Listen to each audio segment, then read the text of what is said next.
The Lockheed Martin F-35 Lightning II Soften Bondatsten to Wakadbai Binan.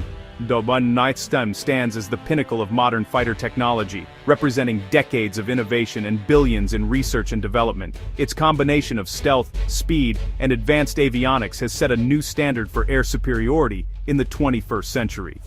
For Canada, acquiring the F-35 isn't just about upgrading hardware. It marks a leap into the future of aerial warfare, ensuring the nation's Air Force remains relevant and capable in a rapidly changing global security environment. The Royal Canadian Air Force's aging CF-188 Hornets are nearing retirement, making the F-35 essential for defending Canadian airspace, supporting NORAD, and fulfilling NATO commitments. Without a modern replacement, Canada risks falling behind its allies and losing its edge in joint operations.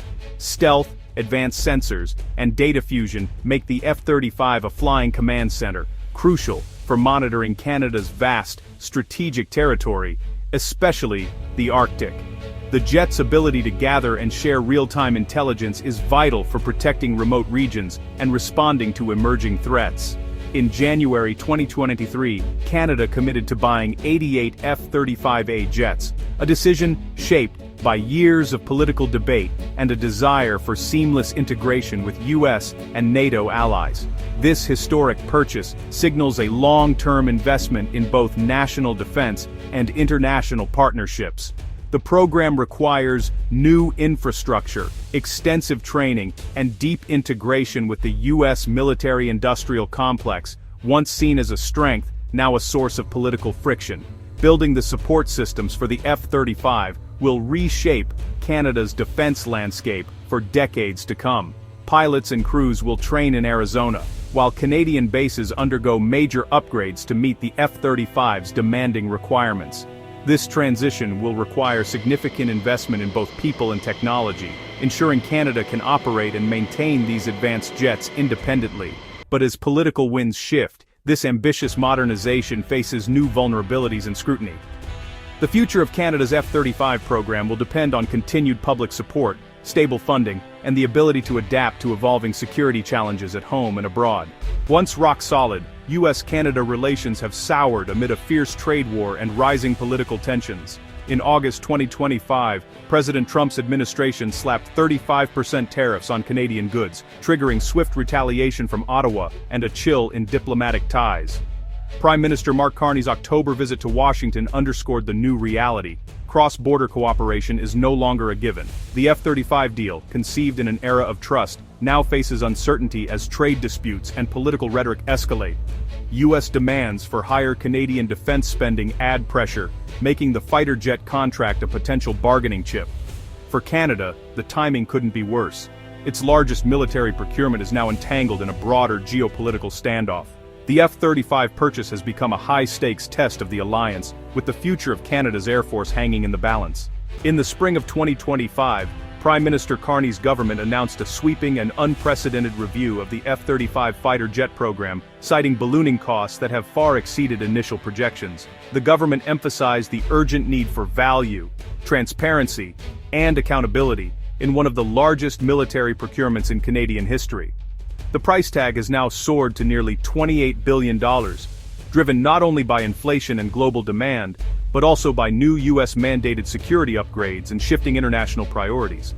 Canada is contractually locked into buying at least 16 jets, 4 already paid for, 8 more currently in production, and the first delivery scheduled for early 2026. The original plan called for 88 jets, but that number is now under intense scrutiny. While the government can reconsider the remaining 72 jets, walking away from the deal entirely would trigger steep financial penalties and risk damaging Canada's international reputation.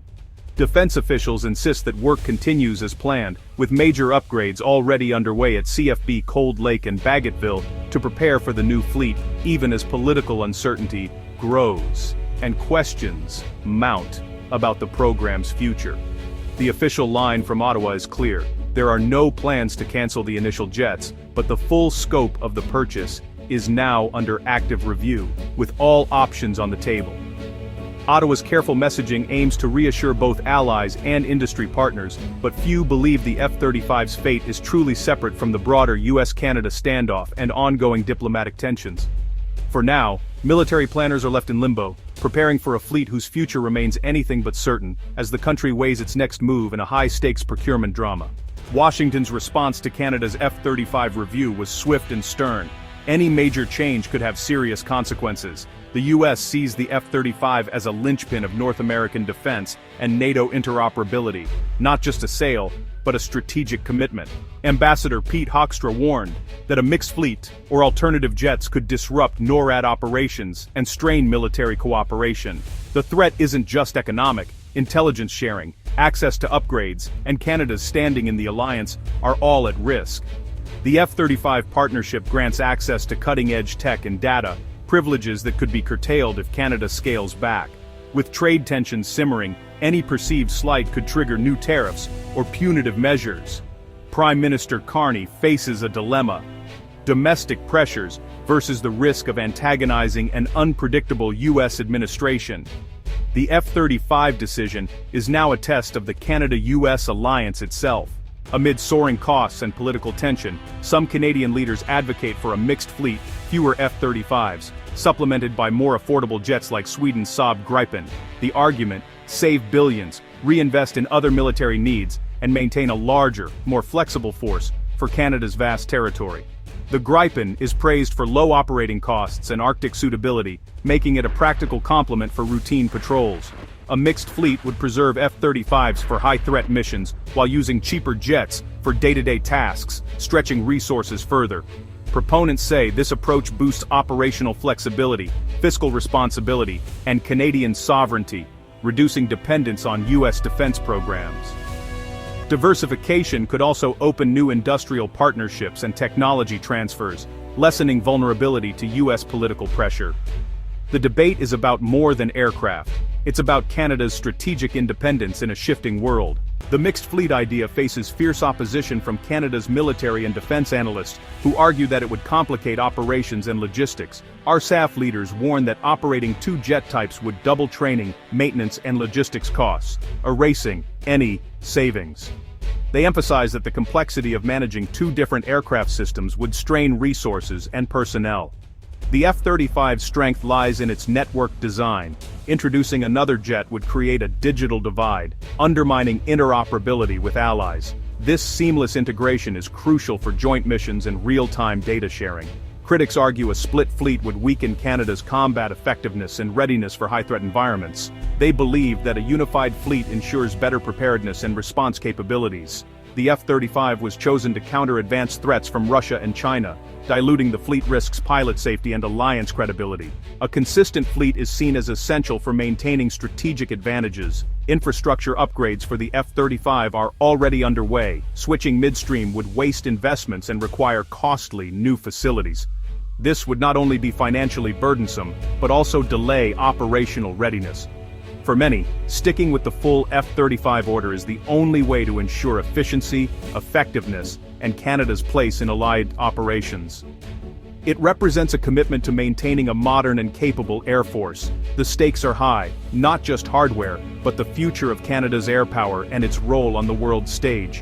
Ensuring a robust and unified fleet is seen as vital for national security and international partnerships.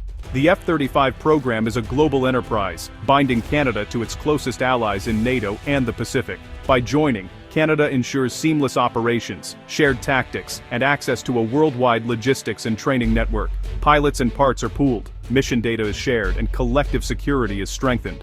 For NORAD, Canada's F-35s are vital for integrated defense of North America, especially in the Arctic. Choosing a different jet would isolate Canada from this ecosystem, creating gaps in technology and intelligence. The F-35 is Canada's ticket to the top table of Western military power. Backing away could be seen as retreating from global responsibilities. Allies expect reliability. The F-35 decision signals Canada's commitment to collective defense. In an era of renewed great power competition, the world is watching Canada's next move. As autumn 2025 unfolds, Canada faces a defining choice with far-reaching consequences for security, industry, and its global role. Sticking with all 88 F-35s would ease U.S. tensions and cement Canada's place in allied defense, but at a steep financial and political cost. A mixed fleet could save money and assert sovereignty, but risks U.S. retaliation, trade fallout, and operational headaches. Canadian industry's stake is huge, billions in F-35 contracts and thousands of jobs hang in the balance. This is more than a hardware debate. It's a test of the Canada-US alliance and Canada's vision for its future. The decision will shape the RCAF for decades and send a message to allies and adversaries alike. The world is watching as Canada navigates this costly, complex crossroads.